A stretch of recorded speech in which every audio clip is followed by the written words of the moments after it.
Boa noite. Espero que todos vocês se encontrem bem onde estiverem. Uma alegria para nós recebê-los aqui, tê-los aqui presentes, ou mesmo aqueles que estão conectados conosco. Hoje nós estamos iniciando uma nova série de mensagens chamada Deus vai adiante. Essa é uma série de mensagens baseada na vida de José do Egito, uma história tão conhecida da Bíblia, uma história que aconteceu há mais ou menos 4.000 anos atrás, mas que tem tantas lições importantes para a nossa vida hoje. Tive o privilégio de estar alguns meses atrás pregando na Conferência Nacional do Haggai, e este foi o tema do Haggai, e eu achei que esse seria um tema tão oportuno para todos nós também como igreja. Então hoje estamos iniciando uma nova série que nos acompanhará no próximo mês. E a pergunta que nós precisamos fazer para começar introduzindo essa série é: quem foi José? E a primeira coisa que nós vamos descobrir sobre José é que José foi um jovem chamado por Deus para fazer parte de um plano maior. José recebeu um sonho, mas esse sonho em nada tinha a ver com ele mesmo. Não era um sonho sobre o quão grande ele se tornaria, mas era um sonho sobre o quanto Deus queria usá-lo como um instrumento para abençoar o seu povo. E uma das lições que nós vamos aprender nessa série é essa. A ideia de que Deus não tem uma missão para a sua vida. Deus nos tem para a sua missão. Sabia disso? Deus não tem uma missão para a sua vida. Deus nos tem para a sua missão. E a história de José, ao longo de toda a jornada que vamos estudar aqui, irá nos ensinar isso. Segunda coisa, José é parte de uma família central na história bíblica. Existe uma família de patriarcas na Bíblia, onde José era bisneto de Abraão. Abraão foi chamado por Deus para ser aquele homem que deixaria sua casa, sai da tua terra, deixe tua parentela, deixe a tua casa e vá para a terra onde eu vou te mostrar, e eu farei de você uma grande nação. Essa foi a promessa de Deus a Abraão em Gênesis capítulo 12. Por meio de você, Abraão, todas as famílias da terra serão abençoadas. De certa forma, a Bíblia mostra isso no Novo Testamento. Hoje todos nós somos abençoados por meio dessa família, que foi usada por Deus. Abraão, Isaac, filho de Abraão, Jacó, filho de Isaac, e José, filho de Jacó. José faz parte dessa família tão importante na história bíblica. Além disso, José foi criado em meio a conflitos, problemas relacionados a ciúmes e a favoritismo. Apesar de uma família escolhida por Deus, apesar de ser uma família que servia a Deus, essa família não era perfeita. Se você for olhar para a história de Abraão, de Isaac, de Jacó e de José e seus irmãos, nós vamos encontrar uma série de problemas. E é isso que eu acho tão maravilhoso na Bíblia, porque a Bíblia não esconde a verdade. A Bíblia não traz maquiagem. A Bíblia mostra a realidade nua e crua sobre o nosso coração. E sobre aquilo que Deus é capaz de fazer no meio da nossa história, no meio de nossas tragédias. Mas essa é uma família que enfrentou uma série de problemas. A história de José, marcada por dor, marcada por traição, rejeição, abandono, é contada para nós na Bíblia, no livro de Gênesis, o primeiro livro da Bíblia, dos capítulos 37 a 50. A história de José encerra o livro de Gênesis na Bíblia. E eu quero te convidar ao longo desse tempo a estudar essa história, a ler a Bíblia no seu café da manhã, no seu devocional, e mergulhar de cabeça nessa narrativa transformadora. E nós vamos olhar para a história de José por meio de momentos na sua vida. José, ao longo da sua jornada, enfrentou momentos difíceis. José enfrentou circunstâncias complexas. José enfrentou uma série de obstáculos. Mas a maneira como ele lidou, como ele reagiu a cada um desses obstáculos e problemas em sua vida, levou com que ele crescesse, amadurecesse e se tornasse o homem que Deus havia preparado ele para ser. Então nós vamos olhar para esses momentos como o poço, a casa de Potifar, a tentação, a prisão, o palácio, os planos, e nós vamos ter lições impactantes através de cada um desses momentos. No poço, supere a amargura. Na casa de Potifar, nós vamos falar sobre servir com propósito. Na tentação, cultive integridade. Na prisão, cresça no sofrimento. No palácio, lidere com excelência. E nos planos, confie ou descanse na soberania. Cada um desses temas será um domingo. A nossa série avança até o final de agosto. E nós temos tanto para aprender, tanto para extrair por meio dessa história para as nossas vidas. Hoje eu gostaria de começar o nosso primeiro tema no poço. A história de José começa marcada por rejeição, abandono. José é abandonado no poço pelos seus irmãos e vendido como escravo a uma caravana que ia para o Egito. E ali era o lugar onde a amargura poderia florescer no seu coração por meio daquela experiência traumática, mas ao contrário, José se livrou da amargura por meio do perdão. E essa é a grande lição que nós vamos aprender hoje para as nossas vidas, e eu quero te convidar a acompanhar essa história por meio de Gênesis 37:4, que começa essa história descrevendo para nós o contexto dessa família, dessa história. Os irmãos de José tinha cerca de 10 irmãos, ele era o 11º filho. O texto diz que eles o odiavam. José, o caçula dessa família, era odiado pelos seus irmãos. Por quê? O texto diz que o pai deles amava mais a José que todos os outros filhos. Havia uma série de questões relacionadas a esse ódio. Mas uma das razões era o favoritismo que Jacó tinha por seu filho José. E por que havia favoritismo? Porque a Bíblia diz que José foi o primeiro filho de Raquel. Jacó foi casado com 2 mulheres, Lia e Raquel. Se você conhece a história bíblica, você vai descobrir que Jacó teve que fugir da sua casa porque ele enganou seu irmão Esaú e seu pai Isaac. E ele foi viver numa terra distante, onde encontrou um homem chamado Labão. E ele se apaixonou pela filha de Labão, Raquel. Então ele disse: olha, eu quero me casar com a sua filha. E Labão disse: são 7 anos de trabalho para que você possa se casar com ela. E lá foi Jacó, apaixonado, trabalhar. 7 anos. Chegou o grande dia do casamento, fizeram uma festa. Diz que naquela época eles festejavam durante uma semana. Havia muita bebida, Jacó bebeu muito. E então ele foi para a tenda para se encontrar com a sua noiva, para consumar o casamento. Só que quem estava lá, ele não percebeu. Mas quem estava lá não era Raquel, era Lia, a filha mais velha de Labão. Ele estava tão bêbado, tão feliz.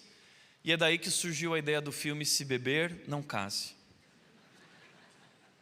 Então no dia seguinte, quando Jacó acordou, ele percebeu que tinha casado com Lia. E foi até Labão e disse: Labão, o que você fez? Labão disse: olha, eu não poderia casar a mais nova antes de casar a mais velha. Se você quiser casar com Raquel, você vai ter que trabalhar mais 7 anos.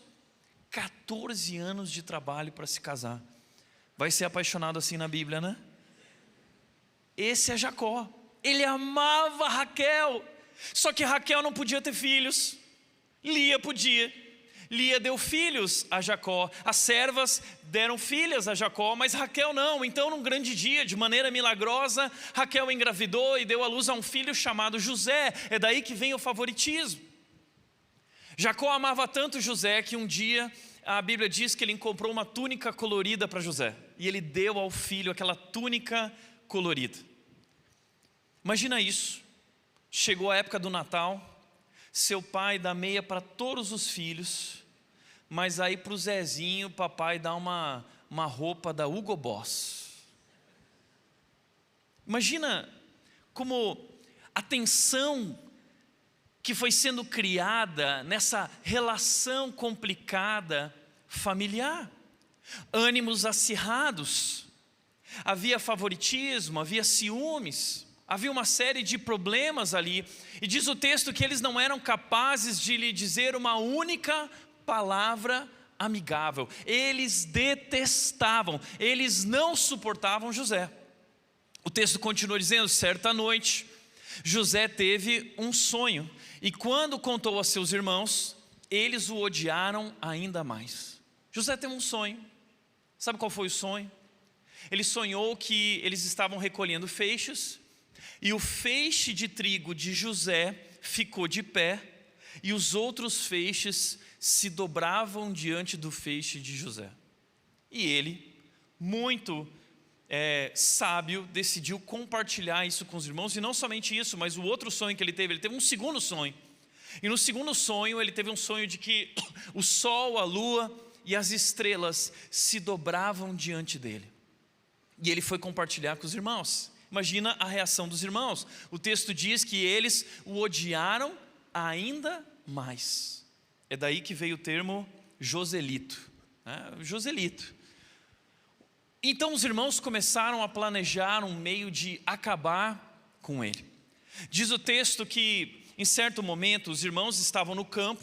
Jacó então disse para José: vá até lá ver o que os teus irmãos, como eles estão lá no campo.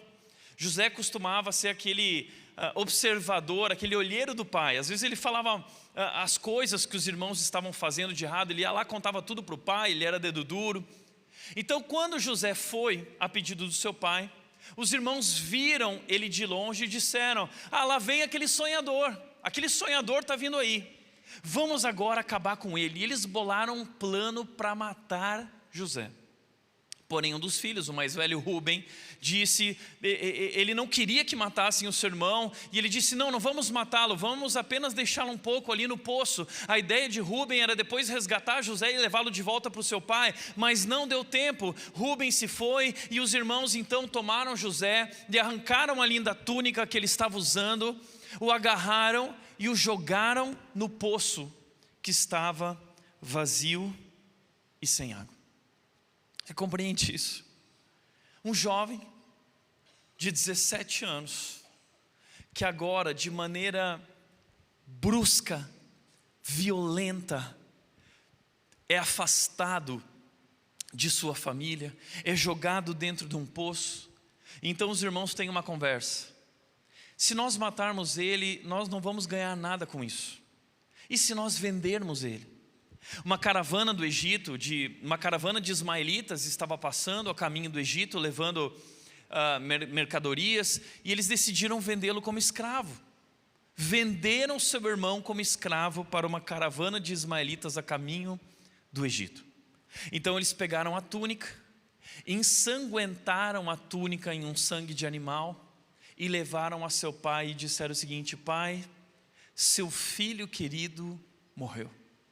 Jacó foi tomado pela tristeza. Que triste, não? Essa é uma história bíblica. Essa é uma das famílias que faz parte da história de redenção. A Bíblia não esconde pecados, falhas, erros.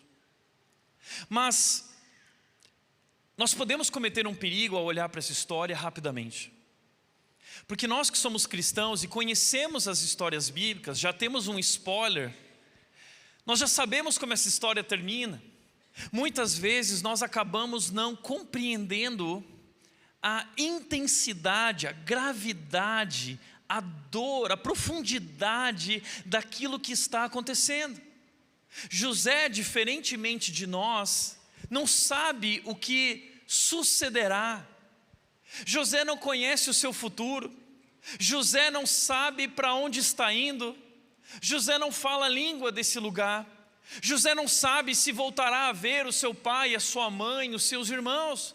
José está tomado pelo medo de tal forma que diz o texto em Gênesis 42, os irmãos disseram o seguinte, para que você entenda a profundidade daquilo que se passa no coração de José nesse momento no poço. Na verdade, os irmãos disseram, somos culpados no tocante a nosso irmão, pois lhe vimos a angústia da alma.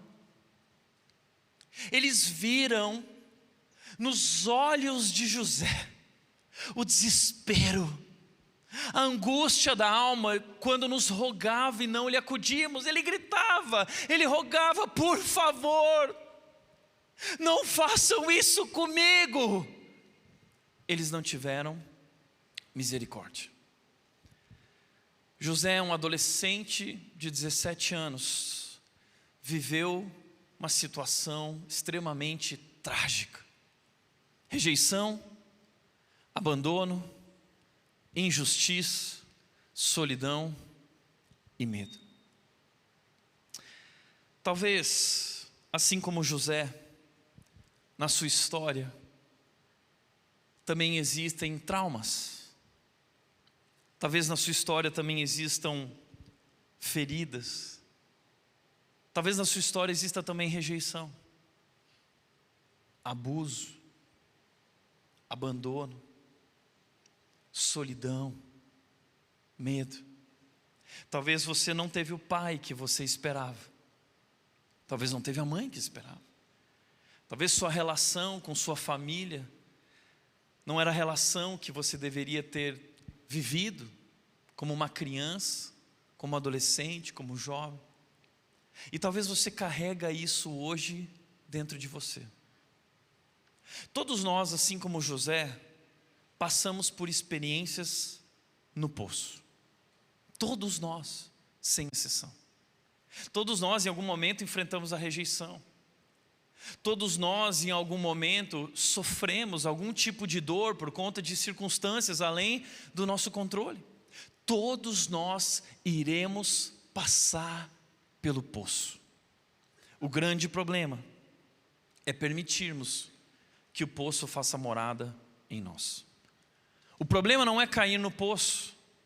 O problema é deixar o poço fazer morada em você. Tem gente que saiu do poço, mas o poço nunca saiu dela. Gente que carrega o trauma, a ofensa, por anos. Às vezes até como um troféu, assumindo uma postura de vitimização. Gente que se torna especialista em mágoa. E é nesse terreno que a amargura, ela começa a plantar suas raízes. E ela cava então o poço mais escuro dentro de nós. Sabe, existe um texto na Bíblia, eu gostaria de falar por meio desse texto sobre quais são os efeitos da amargura na nossa vida. Todos nós iremos passar pelo poço. E é nesse momento que a amargura quer plantar raízes em nós. Quais são os efeitos da amargura? Hebreus capítulo 12, versículo 15, destaca 3 efeitos da amargura. O texto diz, cuidem uns dos outros para que nenhum de vocês deixe de experimentar a graça de Deus. Fiquem atentos para que não brote nenhuma raiz venenosa de amargura que cause perturbação, contaminando muitos. Primeiro lugar, o primeiro efeito da amargura é que a amargura nos afasta da graça de Deus. O texto diz que cuide para que nenhum de vocês deixe de experimentar a graça de Deus. Nós não podemos comprar a graça de Deus. Nós não podemos merecer ou conquistar a graça de Deus. Ela foi dada, ela foi concedida, ela é um presente merecido. Ela é derramada sobre nós por meio do amor de Deus, por meio daquilo que Cristo fez na cruz. Mas, apesar de não podermos conquistá-la ou comprá-la, nós podemos resisti-la. Nós podemos criar um muro em nosso coração, em nossa alma, que impeça a graça de agir em nós, que nos impeça de experimentar os efeitos da graça, do amor, do perdão e do evangelho de Jesus em nossa vida.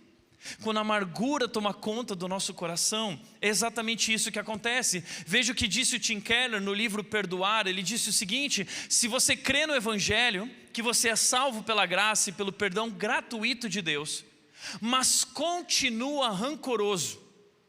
Se você crê no Evangelho, crê em Jesus, mas você continua rancoroso, de duas verdades. Uma delas é a verdade sobre você. A primeira é que isso mostra no mínimo que você está impedindo o efeito real do Evangelho em sua vida. Talvez isso faça sentido para você, não é? Você tomou uma decisão, fez os passos, se batizou, você vem à igreja, você participa dos cultos, mas muitas vezes você se questiona dizendo: por que parece que eu não sinto o efeito do Evangelho, da presença de Deus e da graça em minha vida? Sabe por quê? Porque muitas vezes a amargura assumiu o trono do nosso coração e não há espaço para a graça de Deus e para o Evangelho. A segunda coisa, se não for isso, é a segunda coisa: ou você está se enganando e talvez não creia no Evangelho de forma alguma. Talvez a sua vida cristã seja uma ilusão. Por quê? Porque entenda que não existe nada mais incoerente que um cristão amargurado. Não existe nada mais incoerente no universo do que um cristão rancoroso. Sabe por quê? Porque a essência de ser cristão é ser alguém que foi perdoado por Deus. É ser alguém que recebeu um perdão imerecido de Deus. Ou seja, a vida cristã, ela está fundamentada no perdão incondicional de Deus. Como nós, que somos alvo desse amor imerecido, que somos pecadores miseráveis e recebemos um perdão, sendo indesculpáveis, Deus nos perdoa, Deus dá seu Filho. Como nós que recebemos esse perdão, não somos capazes agora de conceder perdão. O cristianismo está fundamentado sobre o perdão. Alguém já disse que antes de Deus dizer haja luz, Ele já havia dito haja cruz. Deus já sabia. Deus já estava comprometido não só em nos criar, mas em nos salvar, em dar a vida por nós. Ou seja, não faz sentido conhecer a Cristo, entregar o seu coração a Jesus e não conceder perdão. Isso não faz sentido, isso é incoerente. E de duas uma, ao fazer isso, ou você está impedindo o Evangelho de agir na sua vida e a graça de Deus, ou você nunca foi cristão de fato, nunca compreendeu o Evangelho. Então, quando nós fazemos essa escolha, nós estamos criando um bloqueio, nós estamos nos afastando de Deus, e nós estamos nos separando da graça de Deus e abrindo espaço para que a amargura plante raízes e destrua a nossa vida.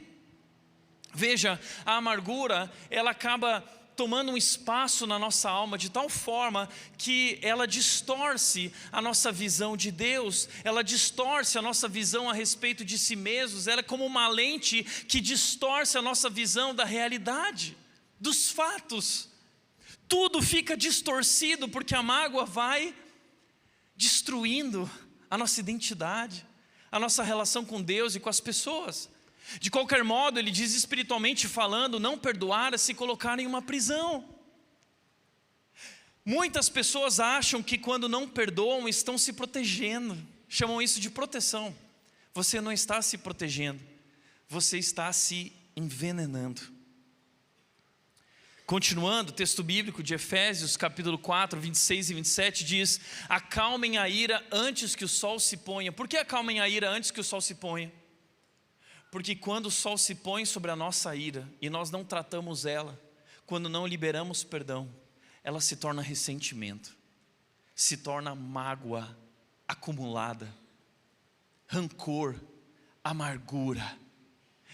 E é nesse ambiente, a amargura, ela cria um portal para o capeta, pois ela cria oportunidades para o diabo.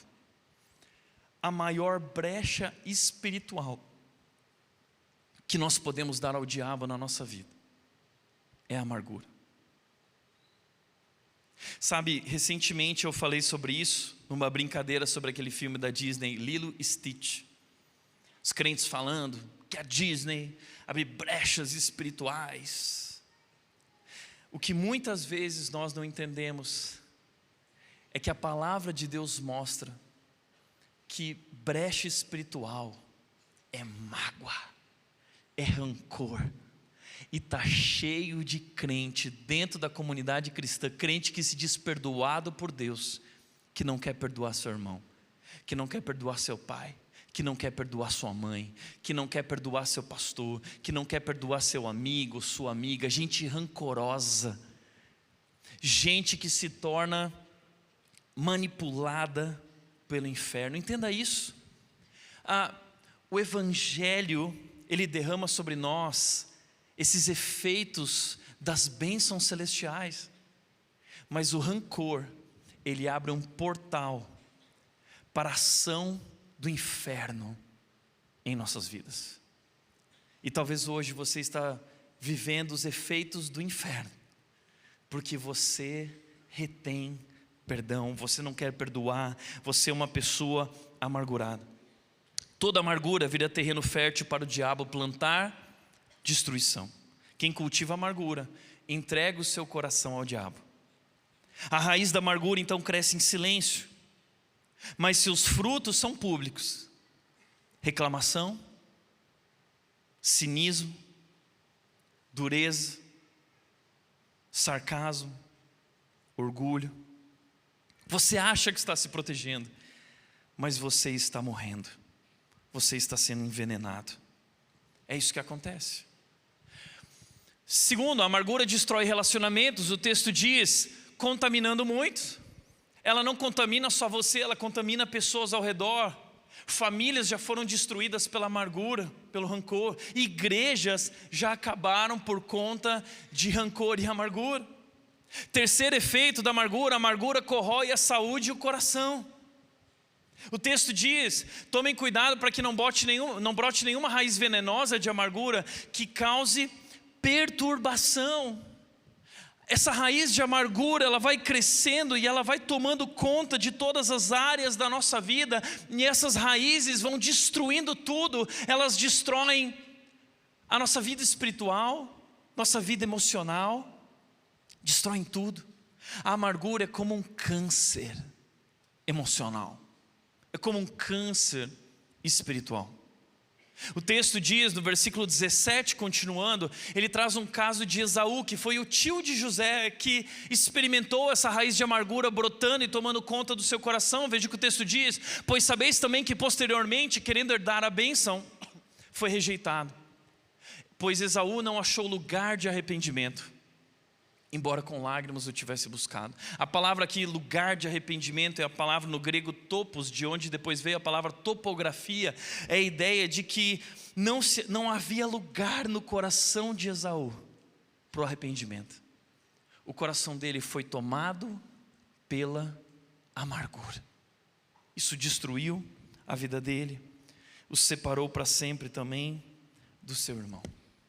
Como diz o Malcolm Smith, como diz o Hernandes Dias Lopes, uma pessoa amargurada vive perturbada, ela não tem paz, está em conflito consigo mesma, tudo ao seu redor fica cinzento, há um breu em sua alma, há um tufão em sua mente, há uma tempestade em seu coração.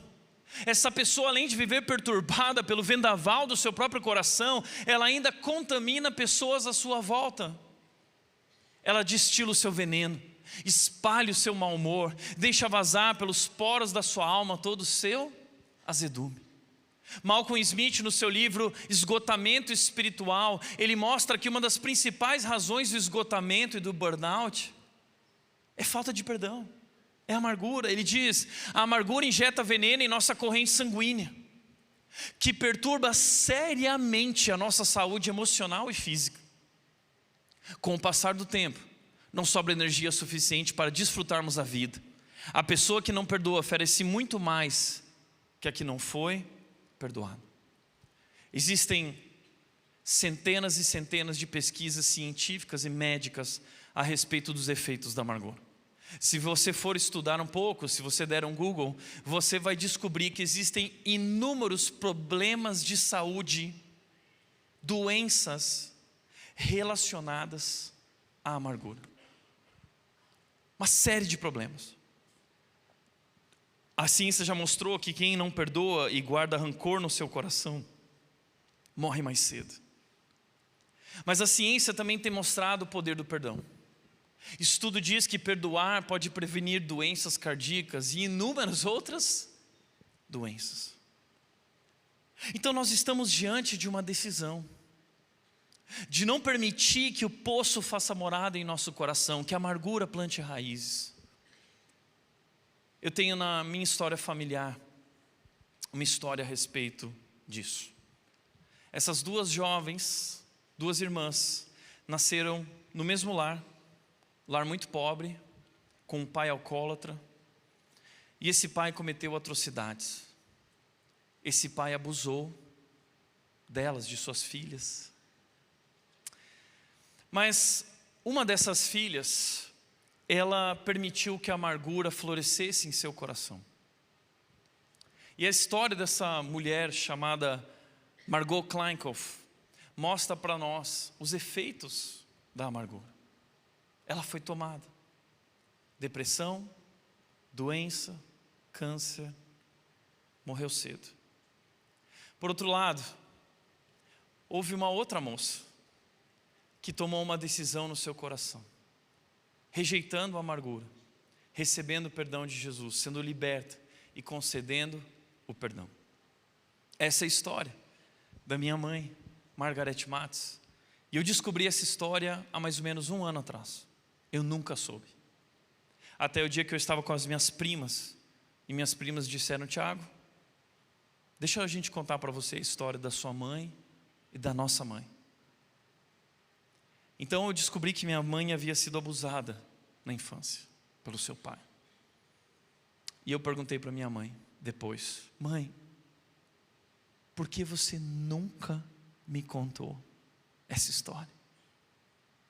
E sabe o que ela respondeu? Meu pai fez o que era errado, mas Jesus me libertou e fez novas todas as coisas. Eu escolhi perdoar meu pai porque entendi que ele não podia oferecer à nossa família o amor que nunca recebeu.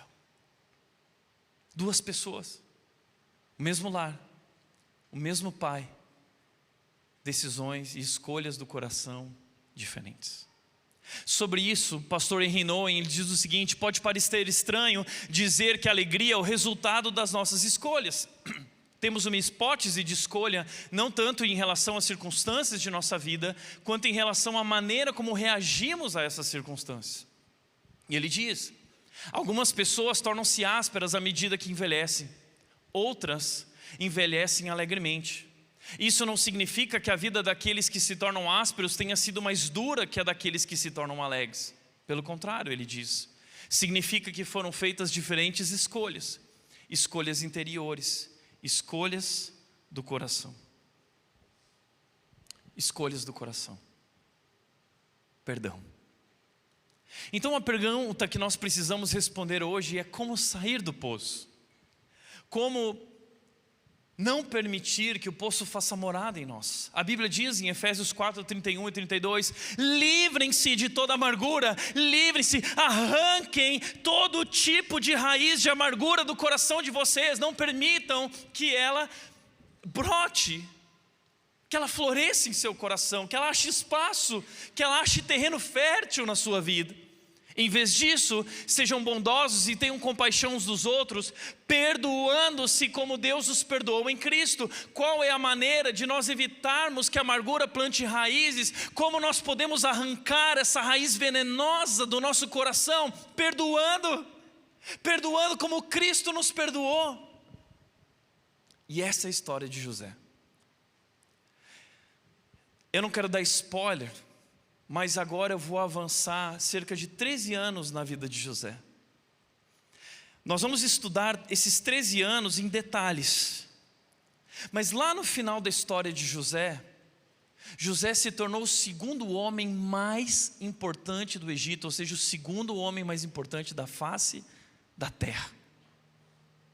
E sabe, houve uma grande fome na terra, e José foi usado por Deus para salvar a sua família. Então, a família de José, que não sabia mais dele, Jacó disse aos filhos: vão lá para o Egito buscar comida para nós. Quando os irmãos de José foram ao Egito, com quem eles dão de cara? Com José, o segundo homem mais importante do Egito e da terra.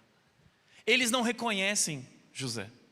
José estava egipciado, transformado, um homem adulto e maduro, mas José reconhece eles.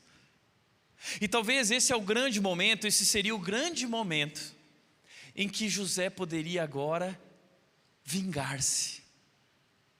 José agora, com todo o seu poder, autoridade, com todo o domínio e prestígio que ele tinha, ele poderia simplesmente estalar os dedos e mandar matá-los.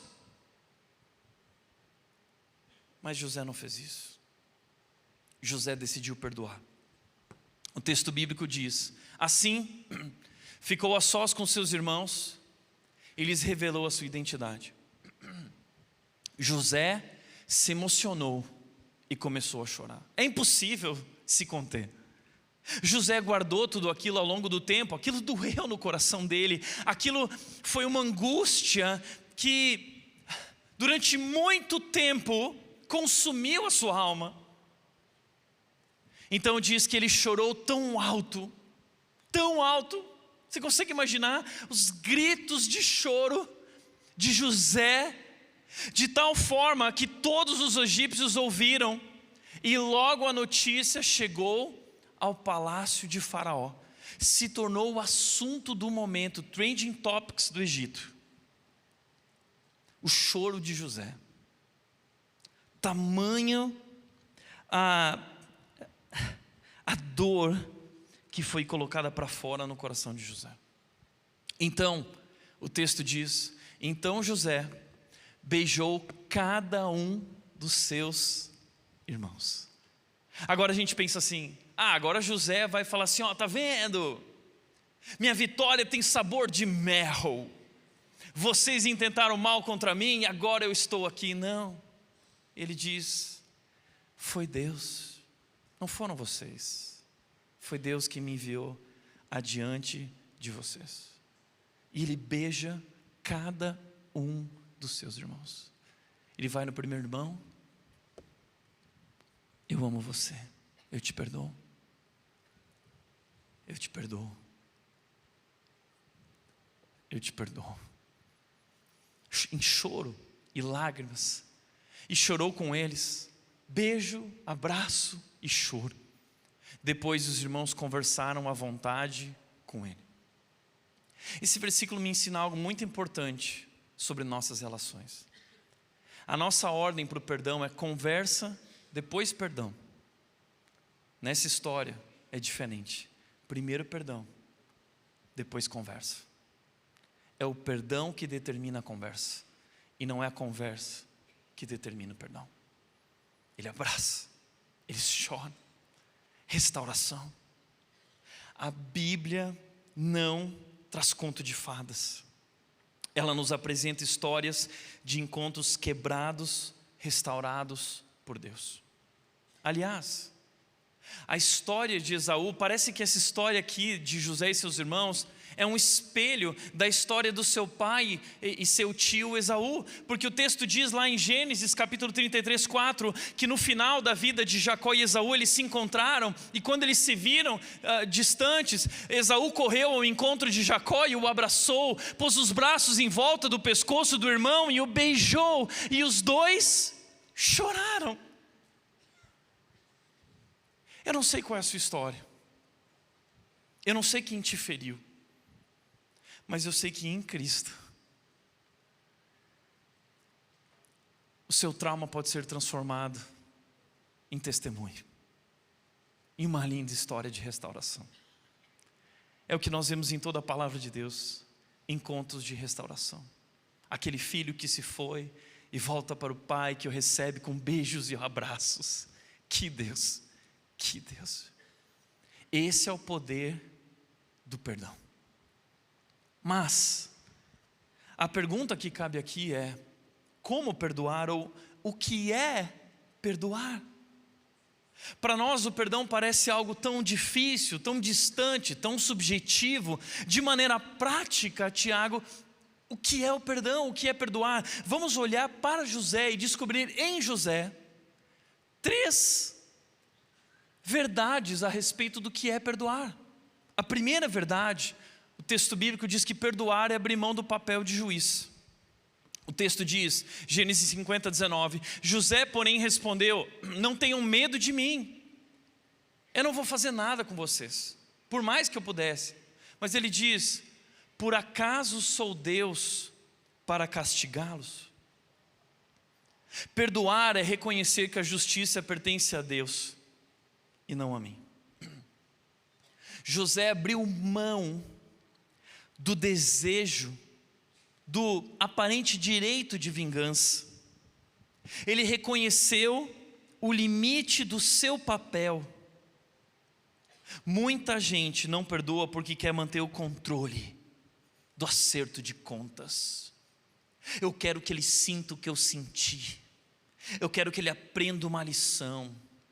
Eu quero que ele entenda quão duro é, quão difícil foi. Mas quem assume essa postura tenta ocupar um trono que não é seu.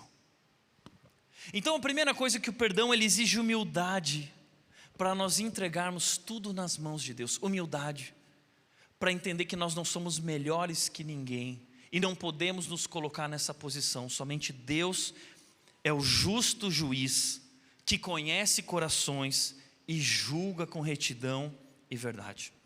É por isso que a Bíblia em Romanos capítulo 12, versículo 19, se você quiser, você deveria gravar esse versículo na sua Bíblia. Romanos capítulo 12, versículo 19 diz: amados, nunca se vinguem. Amados, nunca se vinguem. Eu amo isso. Paulo diz o seguinte: amados. Antes de falar nunca se vingue, ele vai jogar na cara uma verdade a respeito de mim e de você.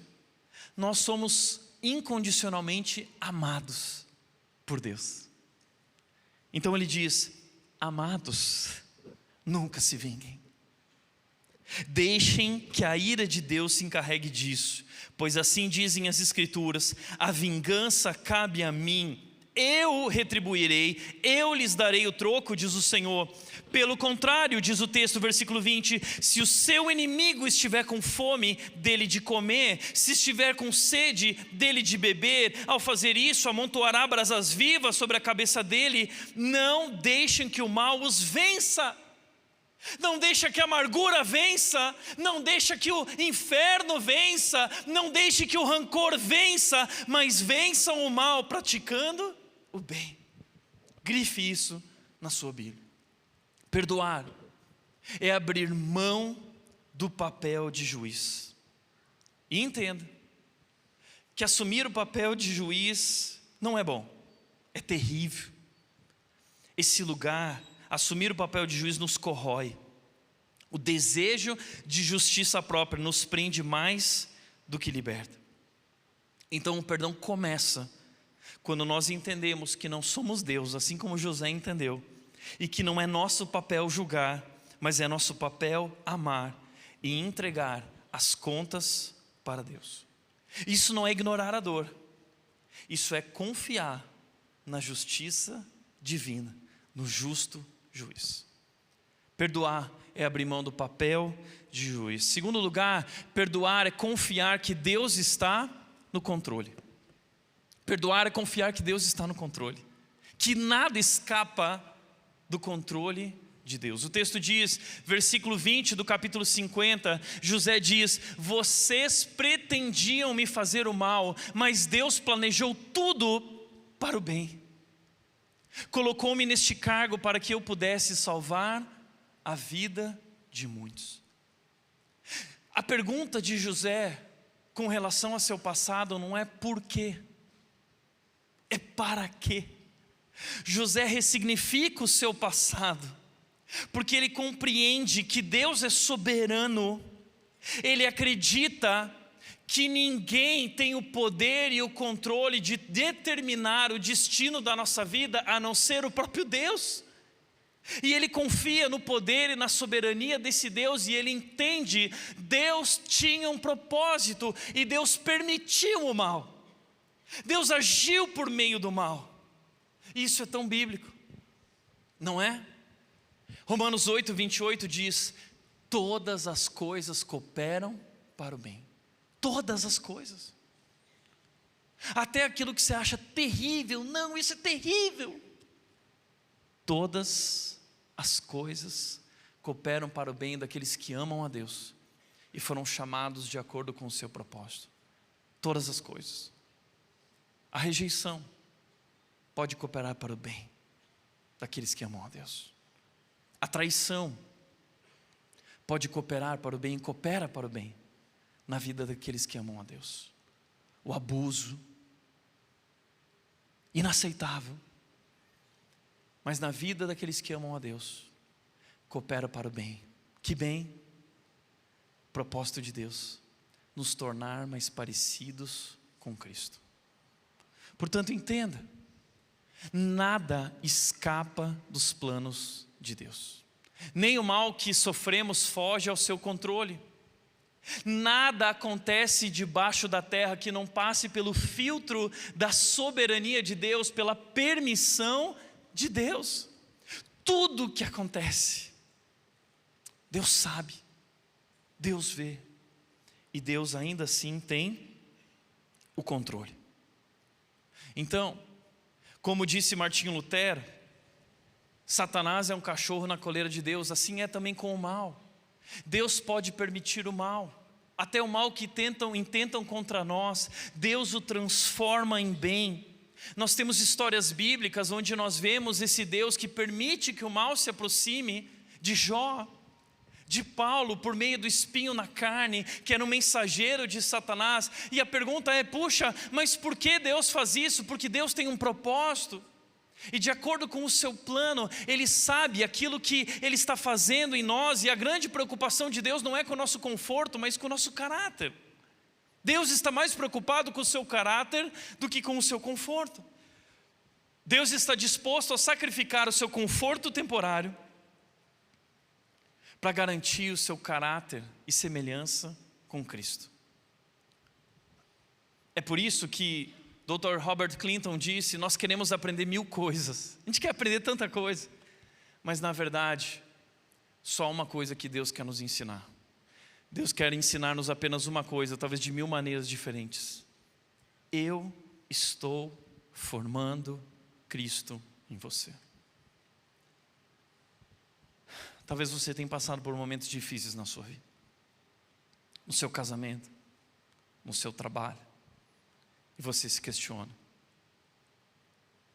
por quê?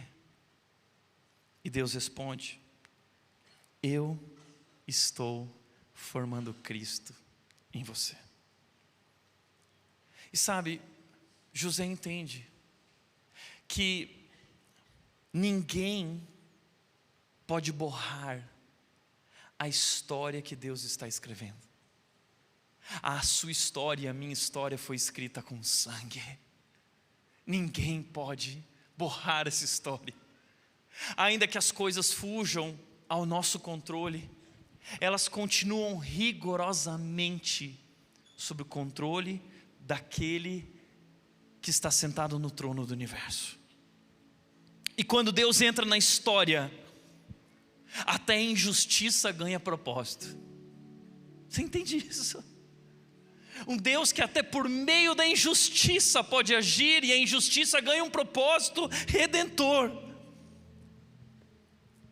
Perdoar é confiar que mesmo diante da dor, do medo, mesmo que eu não enxergue, mesmo que eu não entenda, Deus está no controle da história e Ele tem um plano perfeito. Perdoar é confiar que Deus está no controle, não importa o que aconteça. Perdoar é abrir mão do papel de juiz. Perdoar é confiar que Deus está no controle. E terceiro e último, perdoar é escolher tratar com bondade quem nos feriu. não responder com o mal, mas responder com o bem. Lembra o que diz Romanos 12:20? Se o seu inimigo tiver fome, dá-lhe de comer. Se ele tiver sede, dê-lhe de beber. Se ele estiver nu, vista ele. Sabe o que foi que José fez? Exatamente isso. O texto diz: não tenham medo, eu continuarei a cuidar de vocês e de seus filhos, não somente de vocês, mas dos seus filhos. Eu serei bondoso, eu vou servir vocês. Desse modo, ele os tranquilizou ao tratá-los com bondade. Perdoar é agir com os outros como Deus agiu conosco, com graça imerecida. Perdoar é receber, é compreender que nós não merecíamos. Perdoar é servir quem te feriu. É exatamente isso que José está fazendo. Ele está perdoando. Portanto, deixa eu te mostrar o que não é o perdão diante dessa história. O perdão não é um sentimento. O sentimento passa longe dessa história. Perdão não é um sentimento. Às vezes a gente acha assim: mas eu não sinto. Você nunca vai sentir, porque o perdão é contrário à natureza humana. O perdão não é humano, o perdão é divino. E somente quem experimentou o perdão de Deus é capaz de conceder tal perdão. Muita gente pensa que o perdão é um sentimento que levará a uma ação. Não. Perdão não é um sentimento que leva a uma ação. Perdão é uma ação, uma decisão que leva a um sentimento. Muita gente também pensa que perdoar é esquecer. E fala: mas eu simplesmente não consigo esquecer. E perdoar não é esquecer. Não temos o controle da mente dessa forma, de simplesmente deletar e excluir uma imagem, uma história trágica, um trauma da nossa vida. Não há como esquecer. Você pode usar técnicas de psicanálise, de hipnose, mas perdoar não é esquecer. Perdoar também não é minimizar. Não aconteceu nada. Não, aconteceu. Perdoar também não é, o perdão não é condicional. Muita gente acha assim: mas se ele pedir perdão, eu perdoo. Se ela reconhecer que errou, eu perdoo. Se ele mudar, eu perdoo. Isso não é perdão. O perdão, ele não espera uma ação da outra pessoa. O perdão, ele toma a iniciativa, ele perdoa antes mesmo da conversa. Já havia perdão. É o perdão que determina a conversa, não a conversa que determina o perdão. Não a mudança que determina o perdão. Então o que é o perdão? O perdão é um dever na vida do cristão, na vida daquele que foi perdoado por Deus, amado incondicionalmente. O perdão é um mandamento, é uma obrigação, é um desejo do nosso coração. Pois perdoar o perdão é desculpar o imperdoável, o indesculpável na vida de alguém, assim como Deus perdoou o indesculpável em nós. É um dever do cristão. A vida cristã, como dissemos aqui, está fundamentada sobre o perdão incondicional de Deus. Segundo, o perdão é uma decisão. Perdão não é um sentimento que leva a uma ação. O perdão é uma decisão que leva a um sentimento. Nós tomamos essa decisão de maneira mecânica, crendo, tendo a consciência bíblica de que esse é nosso dever, e que ao longo do tempo, por meio de um processo de cura e transformação da graça de Deus, permeado por oração e rendição, os nossos sentimentos irão acompanhar a nossa decisão com o tempo. Foi isso que descobriu a Corrie ten Boom. A Corrie ten Boom, ela disse isso: o perdão não é uma emoção, ela é uma decisão. E a Corrie ten Boom é aquela que perdoou o indesculpável. Ela era uma cristã holandesa, filha de uma família de cristãos holandeses, que durante a ocupação nazista na Segunda Guerra Mundial, os alemães tomaram conta da Holanda, e os judeus foram fugindo e se escondendo, porque os nazistas estavam matando, exterminando os judeus, prendendo os judeus. Então a família da Corrie entendeu que eles precisavam salvar e ajudar essas pessoas, e eles abriram um espaço na casa deles escondido, um refúgio, onde eles colocavam os judeus ali dentro. E aquele não era somente um lugar para eles se esconderem, era um lugar para eles viverem, para eles se alimentarem, para eles louvarem a Deus, e ali eles tinham momentos juntos. A Corrie escreveu um livro sobre esse lugar chamado Refúgio Secreto, um livro famosíssimo no mundo, uma história maravilhosa, mas uma história trágica. Os nazistas descobriram aquele refúgio, entraram na casa, mataram os pais da Corrie, levaram a Corrie e sua irmã Betsy para um campo de concentração nazista. A Corrie, ela conta que ao longo do processo naquele campo de concentração, ela foi definhando e sua irmã foi definhando. Elas se tornaram tão magras, sem ter o que comer, sem ter o que beber. E ela via aqueles guardas que abusavam delas, que violentavam elas. Um dia diante dela, a sua irmã Betsy morreu, não aguentou, morreu. Depois de muitos anos, a Corrie foi liberta. E em 1947, a Corrie estava começando uma série de palestras na Alemanha. Ela estava compartilhando nessa série de palestras a respeito do poder do Evangelho. E ela dizia o seguinte: quando nós recebemos o perdão em Cristo Jesus, os nossos pecados são jogados no fundo do mar, no mar do esquecimento. Deus perdoa todo e qualquer pecado. Corrie foi aplaudida, e no final daquela mensagem, enquanto as pessoas iam cumprimentá-la, a Corrie viu uma pessoa, uma figura conhecida. Era um soldado nazista. Esse homem desceu na direção da Corrie, não reconheceu ela, mas ela reconheceu ele, lembrava dos sentimentos diante daquele homem. Então esse homem estava diante dela com a mão estendida. Olá, Corrie.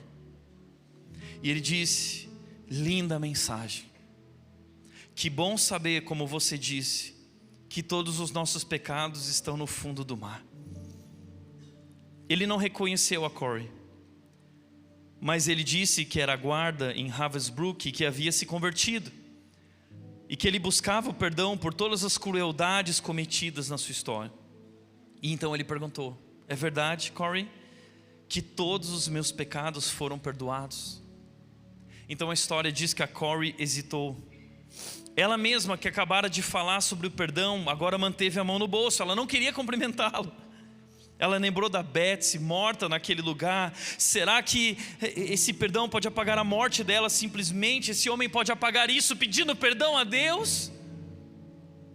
Ela ficou ali paralisada, a mão dele estendida, a dela escondida. Mas então ela lembrou daquilo que Jesus diz, que o perdão não é opcional, que é um ato da vontade, e que muitas pessoas, ao não perdoarem, permaneceram amargas e adoecidas. Então ela orou em silêncio: Jesus, me ajude, Jesus, me ajude. Eu vou estender a minha mão, isso eu faço, mas eu preciso que o Senhor me ajude. Então, com um movimento mecânico, ela estendeu a mão, e ela diz que algo então incrível aconteceu. Ao fazer isso, aconteceu algo incrível. A corrente começou em meu ombro, desceu pelo braço e fluiu entre nossas mãos unidas. Um calor curativo invadiu o meu ser, e lágrimas encheram os meus olhos. Então ela disse: eu perdoo você, irmão, eu perdoo você de todo o meu coração. Eu jamais havia conhecido o amor de Deus tão intensamente quanto eu conheci naquele momento. Você entende isso? Você quer sentir o amor de Deus de maneira intensa, como Cristo sentiu? Por meio do perdão, amando sacrificialmente, nós temos a chance de finalmente conhecer o amor de Deus intensamente, com todo o preço que Ele carrega. E ela termina dizendo: Eu gostaria de dizer que a partir daquele dia pensamentos de misericórdia e amor fluíram naturalmente de mim. Mas não foi isso que aconteceu. Não fluíram. Se aprendi uma coisa aos 80 anos de idade, é que não consigo armazenar sentimentos positivos e bom comportamento. Eu não consigo armazenar. Ao contrário, eu preciso recebê-los fresquinhos de Deus todos os dias.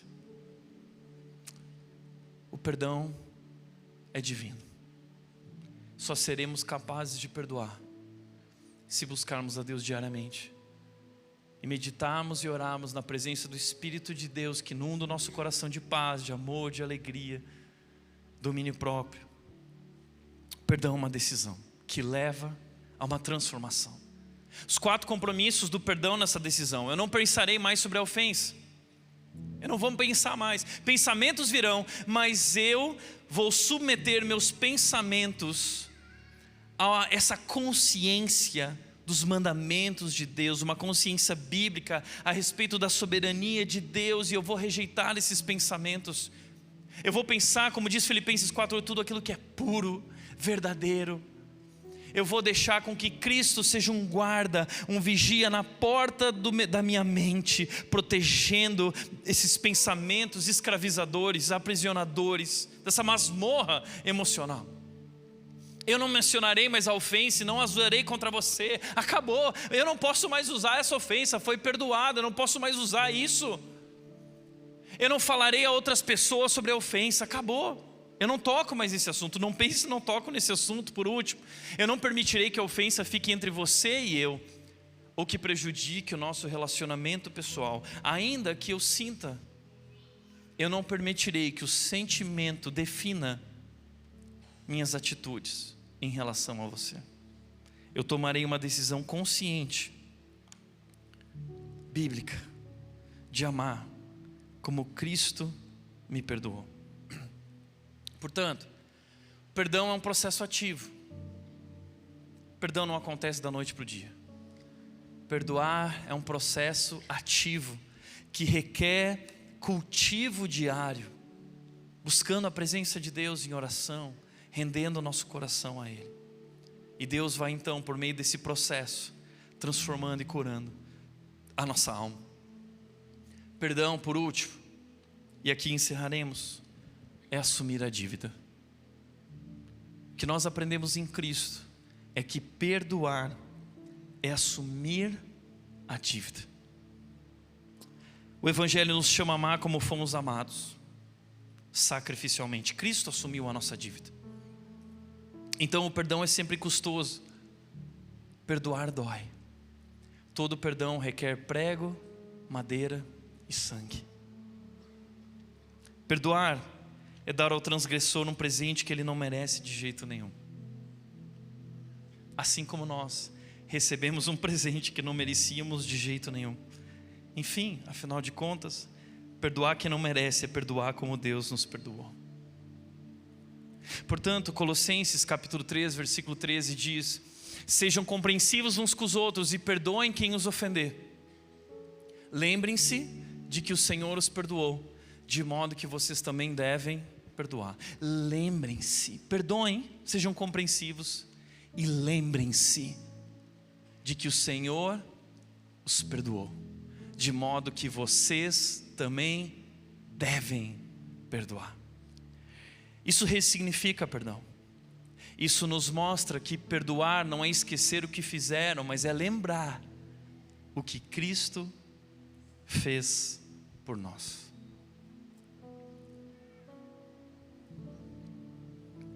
Como diz no seu livro, colocando o seu passado no devido lugar, Stephen Veers diz: seu desejo de perdoar está intimamente relacionado à sua lembrança do quanto Deus perdoou você. E ele diz: se você está tendo problemas em perdoar alguém que o magoou, talvez seja o momento de sentar e relembrar as maneiras que Deus lhe perdoou. Fazendo assim, o seu passado se tornará um amigo mais útil. Posso te ajudar a relembrar as maneiras como Deus te perdoou? E eu quero declarar algo chocante para você. Nessa história que nós estamos aprendendo hoje sobre José, nós não somos José. Nós somos os irmãos. Eu não sou José, você não é José. O nosso problema é esse: a gente gosta de se enxergar como José nessa história, o justo, o resistente, o vitorioso, o injustiçado. Mas a verdade é que nós somos os irmãos. Fomos nós que falhamos, fomos nós que ferimos o Filho de Deus, fomos nós que por nosso pecado e orgulho, ciúmes, traímos e vendemos Jesus.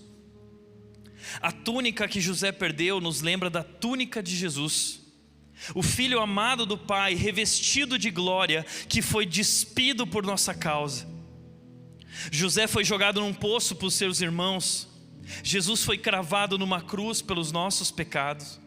José foi tentado e resistiu.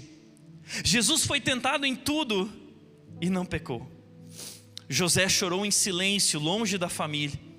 Jesus clamou em agonia: Deus meu, por que me desamparaste? José foi vendido por 20 moedas de prata. Jesus foi vendido por 30 moedas de prata, o preço da nossa traição.